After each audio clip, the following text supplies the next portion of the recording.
Unos zapatos que me encantaron, pero lo que más me gustó de esos zapatos era el precio. Estaban increíblemente baratos, entonces dije, wow, ¿y qué marcas son? Creo que ni marca tenían, pero se veían bien bonitos. Además eran una réplica de unos zapatos ejecutivos que vendían pues para la gente que se usa traje, cosas así. Bueno, pues yo necesito eso. ¿Y qué? Pues que me los compro. Recuerdo que me dijo Norbert, uy David, a ver si no es en 3 meses se te van a abrir los zapatos y vas a andar con toda la lengua de fuera. Pues aquí los traigo, miren, todavía. Me han durado una buena elección. No sabemos a veces elegir, porque no tenemos nada seguro. Y bueno, ojalá todo fuera elecciones sencillas, pero hay elecciones que son cruciales. Hay decisiones que cambian el destino de nuestra vida, que afectan nuestra persona y peor aún, pueden afectar nuestra eternidad, nuestra salvación. Sí. Por eso hoy quiero compartir con ustedes un tema que ya había hablado antes con ustedes, pero quise que lo repasemos ahora, porque es tan importante. Y de alguna forma, todos debemos estar bien preparados para practicar el discernimiento. Amén. Porque toda la vida lo vas a ocupar. Amén. Siempre tendrás que tomar decisiones. Desde comprar algo, asistir a algo, desechar algo, o hasta para elegir una frase, elegir algo que vas a decir. A veces no discernimos, lo sacamos sin darnos cuenta de lo que puede producir después. Así que la clase se llama discernimiento, aprendiendo a escoger lo mejor.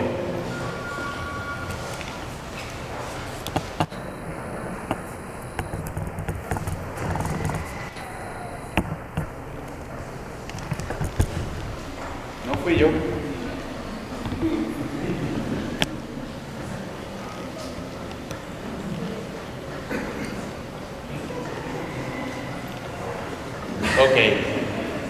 Hace una semana yo les platicaba acerca de lo importante que es elegir, porque cuando no tomamos buenas elecciones podemos elegir incluso mal. En cuanto a doctrinas, he escuchado muchas veces, y lo lamento, y lamento escuchar esto, quiero decir, porque he escuchado personas decir, bueno, es que me gustó mucho, es que estuvo muy bonito, y van y consiguen lugares a donde creen que donde creen que van a encontrar la verdad. Y se encuentran con muchas falsas doctrinas. ¿De dónde creen ustedes que salen las falsas doctrinas?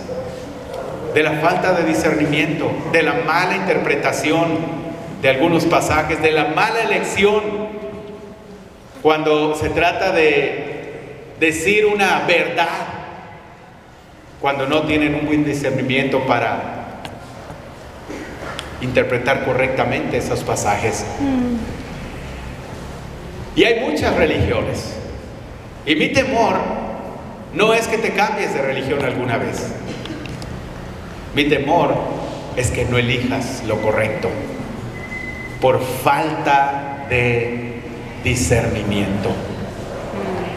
Pero el discernimiento, no solamente se ocupa en las falsas doctrinas, en muchas cosas de nuestra vida.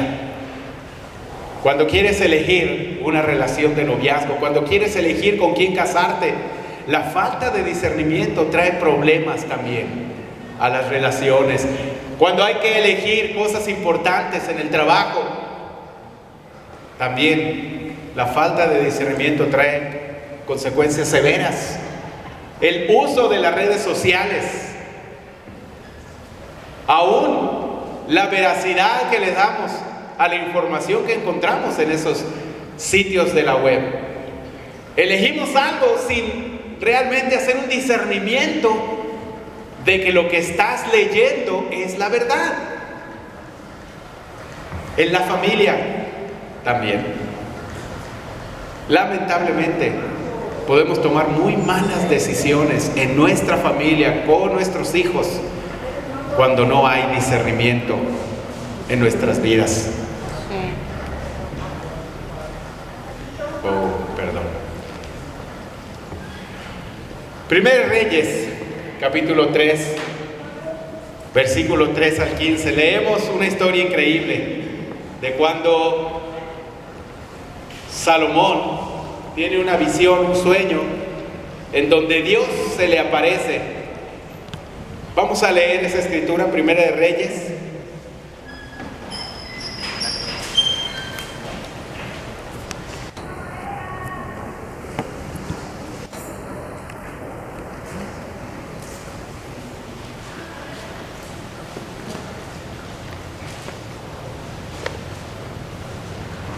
¿Ya estamos ahí? Dice así: Salomón amaba al Señor y cumplía las leyes establecidas por David, su padre, aun cuando él mismo ofrecía sacrificios e incienso en los lugares altos, e incluso iba a Gabaón para ofrecer allí sacrificios, porque aquel era el lugar alto más importante, y ofrecía en aquel lugar 1000 holocaustos. Una noche, en Gabaón, el Señor se apareció en sueños a Salomón y le dijo: pídeme lo que quieras y yo te lo daré. Salomón respondió: tú trataste con gran bondad a mi padre, tu siervo David, pues él se condujo delante de ti con lealtad, justicia y rectitud de corazón para contigo. Por eso lo trataste con tanta bondad y le concediste que un hijo suyo se sentara en su trono, como ahora ha sucedido. Tú, Señor y Dios mío, me has puesto para que reine en lugar de David, mi padre, aunque yo soy un muchacho joven y sin experiencia. Pero estoy al frente del pueblo que tú escogiste, un pueblo tan grande que por su multitud no puede contarse ni calcularse. Dame, pues, un corazón atento para gobernar a tu pueblo y para distinguir entre lo bueno y lo malo. Porque ¿quién hay capaz de gobernar a este pueblo tuyo tan numeroso? Al Señor le agradó que Salomón le hiciera tal petición y le dijo: porque me has pedido esto, y no una larga vida, ni riquezas, ni la muerte de tus enemigos, sino inteligencia para saber oír y gobernar, voy a hacer lo que me has pedido. Yo te concedo sabiduría e inteligencia como nadie la ha tenido antes que tú, ni la tendrá después de ti. Además te doy riqueza y esplendor, cosas que tú no pediste, de modo que en toda tu vida no haya otro rey como tú. Y si haces mi voluntad y cumples mis leyes y mandamientos, como lo hizo David tu padre, te concederé una larga vida. Al despertar Salomón se dio cuenta de que había sido un sueño, y cuando llegó a Jerusalén se presentó ante el cofre del pacto del Señor y ofreció holocaustos y sacrificios de reconciliación, después de un banquete a todos sus funcionarios. Una maravillosa historia esta de Salomón, y me hace pensar o me recuerda los fines de año, los días de cumpleaños. ¿Por qué? Porque siempre los cumpleaños o fines de años, cuando está terminándose el año, te comes 12 uvas, o al menos algunos lo hacemos, y decimos: por cada uva vamos a pedir un deseo, ¿verdad? En realidad, los que somos cristianos pensamos: Dios, por favor, dame esto, no, consígueme esto, permíteme esto, tener. Y nuestros deseos son más como oraciones a Dios. Y luego pasa que cuando cumples años te dicen: apaga las velas, pero piensa en un deseo. Y pensamos en un deseo también, ¿verdad? ¿Qué deseo? Yo siempre quedo pensando, ¿qué deseo? ¿Qué deseo? Pero hace algunos años, leyendo este pasaje, pensé, ¿por qué no pedir sabiduría, inteligencia, discernimiento? Ese es el punto. Que cuando uno adquiere eso, puede obtener todo lo demás. ¿Cuán importante es obtener discernimiento, sabiduría? ¿Qué estaba sintiendo Salomón cuando soñó? Tenía una gran responsabilidad, se estaba convirtiendo en rey. Pero para él convertirse en rey no era solamente el privilegio, ¿cómo se llama? El honor de tener la corona y mucho dinero, sino estaba preocupado porque dijo, ¿cómo voy a hacer para gobernar a toda esta gente si no tengo la experiencia? Y dijo, entonces, o más bien pidió entonces sabiduría a Dios. Y la forma como lo hace me encanta, porque dice en otra de las versiones, dame un corazón que sepa escuchar. Qué gran petición, ¿no? Sí. Porque normalmente nos cuesta trabajo escuchar. Queremos que nos escuchen, ¿sí o no? Sí.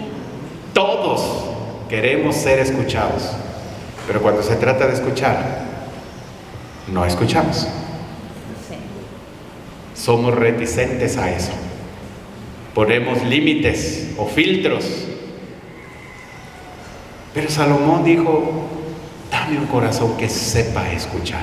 Amén. Y en especial, estar atento a la ley de Dios.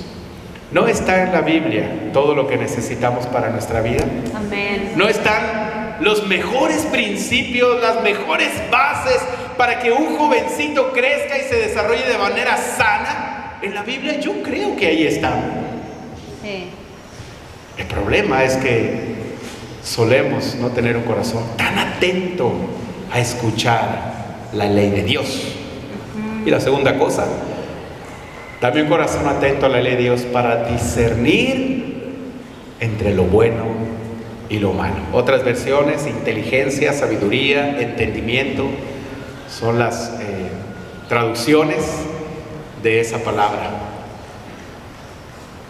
Saber discernir entre lo bueno y lo malo. ¿Qué es lo mejor? Eso Salomón deseaba. Saber escuchar para poder elegir lo correcto. Distinguir entre lo bueno y lo malo. La respuesta de Dios a Salomón fue que a Dios le agradó esta oración. Imagínense, si a Dios le agrada que le pidamos esto, ¿por qué no se lo pedimos? Ay, sí. ¿Verdad? Ahí nos vamos en, dame un buen trabajo, dame que me vaya bien en la entrevista, que me contraten, que me paguen mucho dinero, que se desarrolle estas cosas, aquellas, que el profesor me ponga 10 en el examen. En vez de pedirle, dame sabiduría, inteligencia, dame discernimiento para que sepa elegir lo mejor, hasta en un examen de 3 incisos o 5 incisos. El discernimiento te va a ayudar a elegir lo mejor. ¿Por qué no pedir eso a Dios? Sabiduría y discernimiento. La palabra para discernimiento es esta palabra. La palabra que se usa para entendimiento o sabiduría en el pasaje que acabamos de leer es esta pin, y es mejor traducida como discernir. ¿Qué significa? Separar las cosas unas de otras en sus puntos de diferencia para distinguirlas. Eso es discernir, tener la capacidad de distinguir después de ver las características tan diferentes de una cosa a otra. Tan diferentes. Yo les decía la semana pasada, hay mucha gente, muchísima gente que sigue tal iglesia, ¿recuerdan? Pero no tienen la capacidad de discernir la gran diferencia de lo que ahí se enseña con lo que dice la Biblia. Es obvio, es muy obvio, pero cuando no distinguimos las características tan distintas unas de otras, lo vemos igual y decimos, es lo mismo. ¿Cuántas veces no he escuchado? También son cristianos, es lo mismo. La iglesia es lo mismo. Es lo mismo, todos enseñan lo mismo. No es verdad. No es así. Tal vez nos está faltando el discernimiento para distinguir una de otra cosa. Sí. Bueno, ahí hay varios ejemplos. En varios pasajes de la Biblia son palabras derivadas de la misma. Ben, Binah, Tebunah, son derivaciones de esta misma palabra. Todos tienen que ver con las mismas cosas: entendimiento, inteligencia, discernimiento. Como ustedes ven, discernir es pensar en términos blanco y negro, trazar líneas claras entre verdad y error, entre lo bueno y lo malo. El discernimiento nos lleva a eso, a ver unas cosas, sí, aunque algunos posmodernistas seguramente dirán, no hay blanco y negro. Claro, porque es el posmodernismo. Pero la Biblia nos habla de que sí hay situaciones así. O es una o es otra.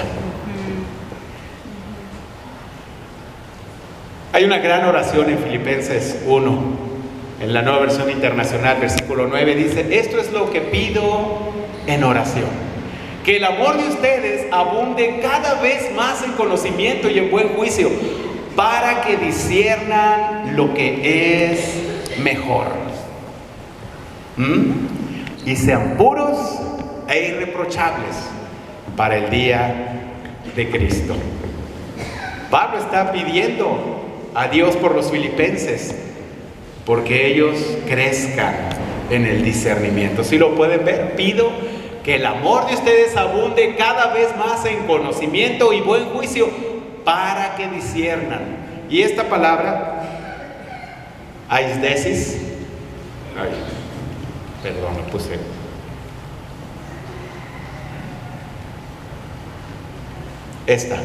Aisdesis, es la palabra perdón. Me está pasando lo que el domingo, ¿verdad? Ahí está. Es que me equivoco de botoncito. Es para esta palabra, buen juicio. Dice que el amor de ustedes abunde cada vez más en conocimiento y, aquí se traduce como buen juicio, otras traducciones dicen entendimiento. La palabra traducida por entendimiento es esta, aisdesis, que es discernimiento, o la percepción que tenemos de algo. Por lo tanto, discernimiento es una disciplina espiritual. Aquí lo está explicando bien. Pido en oración que el amor de ustedes abunde. ¿Qué es lo primero que debe haber? Amor. Pero luego conocimiento y luego discernimiento, buen juicio. Conduce o nos lleva a desarrollar la capacidad de elegir lo mejor. Amén. Discernimiento. Pero es una disciplina. ¿Qué es lo primero en esa disciplina? El amor. Todos lo sabemos, ¿verdad? Muchos versículos en la Biblia nos hablan que el amor va encima del conocimiento. Claro, es la base, pero después tiene uno que desarrollar también el discernimiento. ¿Qué tan importante es practicar el discernimiento? Consecuencias de no hacerlo, una evidencia de inmadurez espiritual. Claro, no hay madurez sin discernimiento. Una persona se queda como una bebé espiritual todo el tiempo. Cuando hay o cuando se practica el discernimiento es una bendición, pues es una prueba de vida espiritual. El discernimiento hace que una persona esté creciendo, desarrollándose de manera sana. ¿Por qué? Porque está madurando a través del discernimiento. Es una evidencia de recaída cuando no se está practicando.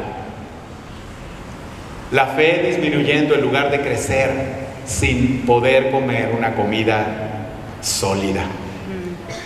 Cuando sí se está practicando es una prueba de crecimiento espiritual. Jesús enfatizó la necesidad de discernimiento. Cuando no se practica es una evidencia de muerte espiritual. Porque cuando no se practica uno está retrocediendo. Pero no está retrocediendo por toda la eternidad. Llega un momento en que retroceder nos puede llevar, o nos lleva más bien, a caer. La falta de discernimiento llega a caer. Este pasaje, Romanos 1:31, habla de los que fracasaron en la fe. Y una de las cosas que pasaba con ellos es que eran necios, no tenían discernimiento, no les interesaba el discernimiento. Finalmente llegaron a caer. Es prueba de madurez y se practica, porque los cristianos maduros han ejercitado el discernimiento y saben distinguir. Pero hay fuerzas que se oponen al discernimiento. Hay algunas de ellas, pero arriba, dejarse controlar por las emociones. No quiere decir que las emociones sean malas, por supuesto que no, pero tienen su lugar en nuestra vida.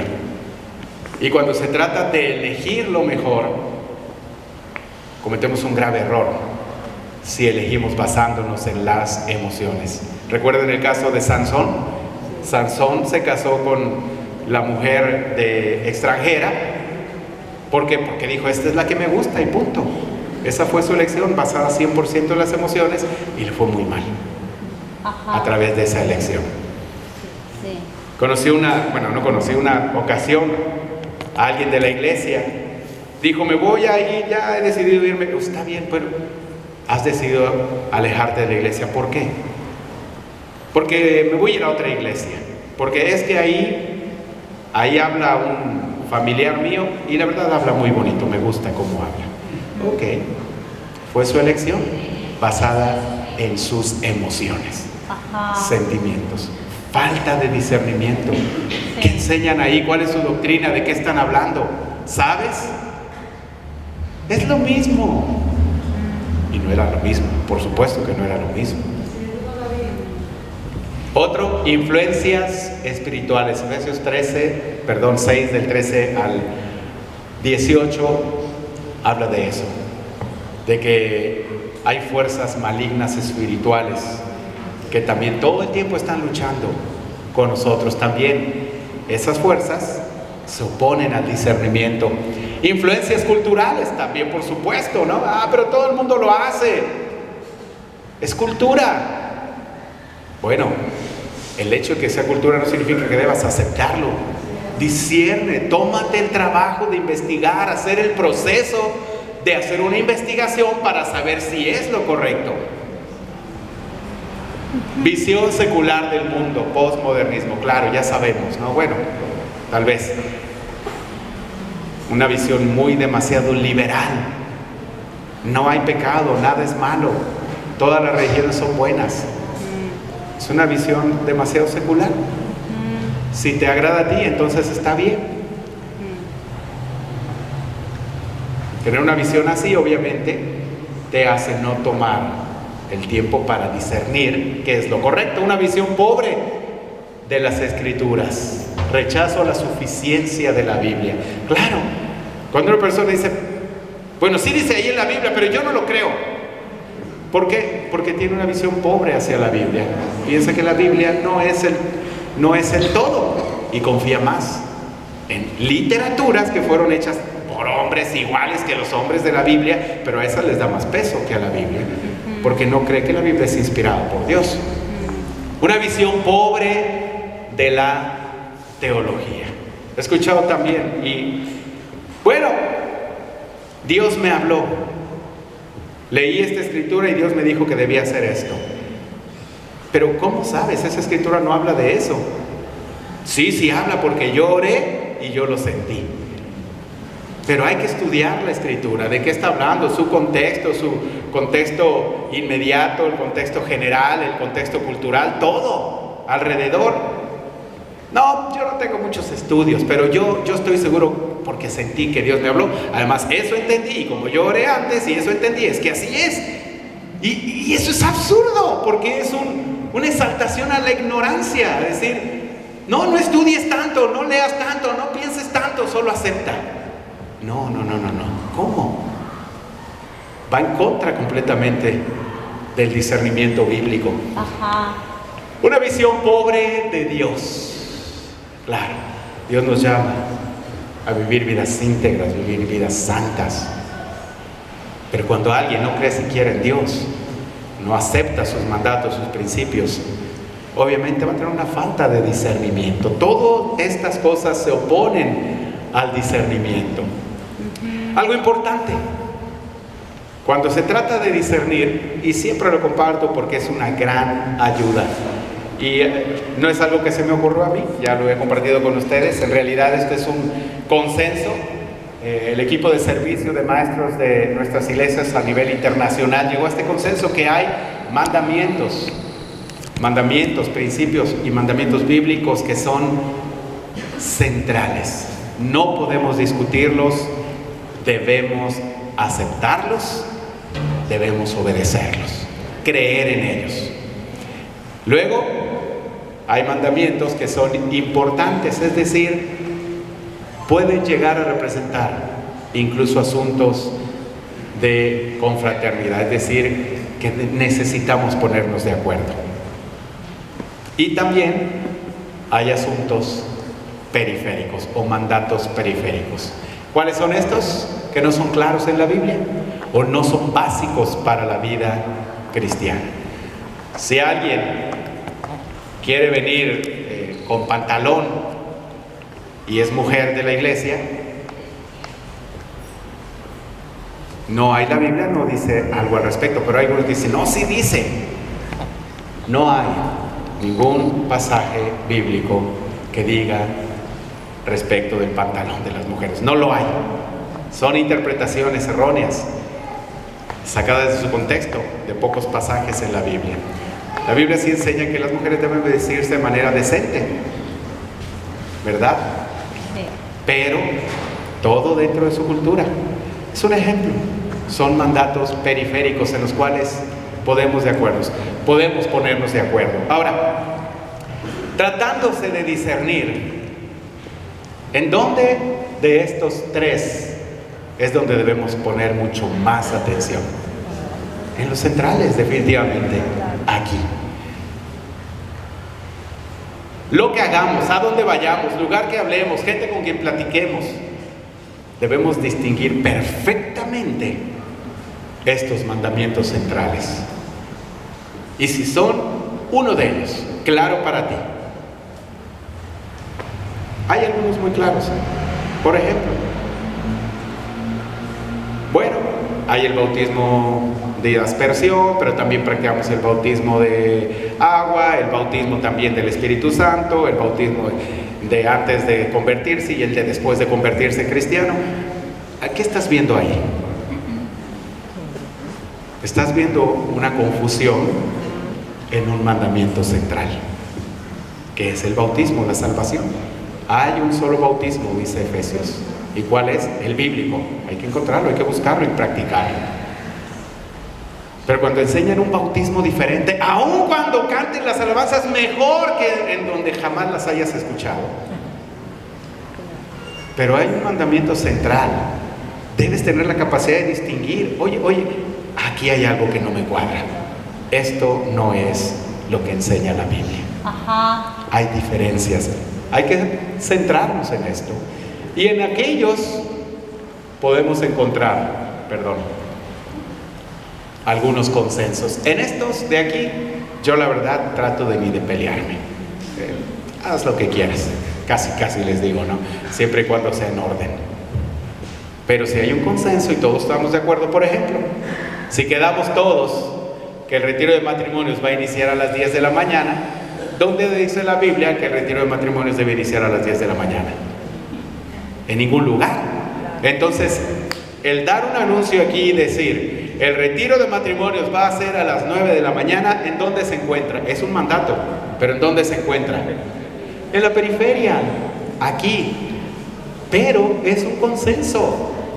Lo decidimos todos, lo decidió el grupo de liderazgo, los que organizan el retiro de matrimonio, pues todos debemos hacer caso, ¿verdad? No quiere decir que porque alguien no hace caso ya va a ser quitado de la membresía o eso, no. Pero tal vez su discipulador se va a hablar con él, hey hermano, ¿qué pasó contigo? No fuiste obediente a un consenso en el que quedamos, pero es periférico. Hay otros que no se discuten, ¿verdad? Muy bien. ¿Cómo practicar el discernimiento? Bueno, aquí hay algunos pasos. Hace 3 años, si no me equivoco, fue cuando hablé de esto. Se los voy a recordar. Pasos importantes para el discernimiento son muchos. Si tienen teléfono y quieren tomarle foto, tómenle. Si no, yo tengo la presentación. Cualquiera que me la pida se la presto, se la doy. ¿Cómo practicar el discernimiento? Número 1, verifica. ¿De qué estás hablando? ¿Cuál es el punto, no? ¿Cuál es el asunto que estás tratando de discernir? Escribe la idea que quieres verificar. La idea. ¿Debo llevar un velo en la cabeza cuando voy a la iglesia o no? ¿Debo llevar lentes o no? ¿Debo tomar la Santa Cena con esto o con aquello? ¿O al principio o al final de la reunión? ¿Debo orar antes o después? Ok, verifica. ¿Sí? Número 2. Clarifica, es decir, tu entendimiento del asunto. A ver, voy a pensar bien, ¿a dónde quiero llegar con esto, verdad? Número 3, valora el asunto. ¿A qué se refiere? ¿Qué categoría ocupa? ¿Es una doctrina central? ¿Es una doctrina importante o es periférica? ¿En dónde está? Para saber el grado de investigación que tienes que hacer, ¿verdad? 4, ora. Hay que pedir a Dios, Dios, dame por favor discernimiento. 5, valora tu instinto. ¿Qué te dice tu conciencia? ¿No? Diría una amiga, usa el sentido común, pero si no tiene sentido común, dice, bueno, tratémoslo. Tratar de ver qué es. 6, busca y observa las Escrituras. Fíjense, ¿hasta qué punto estamos sacando la Biblia? No antes de hacer todos estos pasos. Entonces vamos a buscar las Escrituras. ¿Qué nos enseña la Biblia acerca de esto que estoy pensando? 7, compara y contrasta. Un pasaje, otro versículo, otro versículo. 8, busca consenso en opinión de otros otros cristianos maduros. Obviamente no tienes que ir con los jóvenes cristianos porque van a decir, oye, pues apenas estoy aprendiendo, pero tienes que ir con hermanos que son maduros en la fe. ¿Qué piensas? ¿Qué opinas acerca de esto? Pero 9, expande tu investigación. Ya leíste la Biblia, ya pediste consejos, ahora ve a otros artículos, libros que hablan acerca del mismo, incluso sermones. 10, después de hacer todo este propósito, todo este proceso, concluye. Debes llegar a una conclusión y finalmente aplica. El problema es que a veces nos queremos saltar de aquí, ¡fum! Nomás le ponemos una rayita roja de aquí hasta acá. Se me ocurre algo y ya lo hago. Hey, ¿qué pasó con todo el proceso? No, es demasiado a veces. ¿Y dónde está Dios? Dios me habló al corazón. No. Dios da materia gris en nuestra cabeza, inteligencia, cerebro, para que lo usemos y hagamos todo este proceso. Y entonces Él trabajará en nosotros a través del proceso. Por eso es que no llegamos a veces a las conclusiones verdaderas. Vamos a terminar con esta reflexión de este escritor del siglo XIX. Tú puedes estropear el evangelio por sustitución. Solo tienes que remover de los ojos del pecador el gran objeto que la Biblia propone por fe, Jesucristo. y sustituir otro objeto en su lugar. Y el daño ya está hecho. ¿Sí? ¿Es Jesús lo más importante? Quitas a Jesús y pones otro objeto como si fuera más importante que Jesús. Sustituye cualquier cosa por Cristo y el evangelio se estropea totalmente. Y cuando no hay discernimiento, más fácil. Tú puedes estropear el evangelio por adición. Solo tienes que añadir a Cristo, ponerlo aquí, al lado de Cristo, el gran objeto de la fe. Otros objetos igualmente dignos de honor. Ya pones a Juan Diego, aquí también al lado de Jesucristo, y pones del otro lado a otro santo. Y dices, ah, caray, pues le voy a pedir a Juan Diego, le voy a pedir a no sé cuántos. Y estás sustituyendo, estás adicionando a alguien más. El daño ya está hecho. Añádele cualquier cosa a Cristo y el evangelio cesa de ser un evangelio puro. Tú puedes estropear el evangelio por interposición. Solo tienes que empujar algo entre Cristo y el ojo del alma para distraer la atención del pecador hacia el Salvador, y el daño ya está hecho. Claro, está Jesús como lo más importante, pero pones arriba, delante de él, al apóstol de Jesucristo, de ya saben quién, y el daño ya está hecho. Tú puedes estropear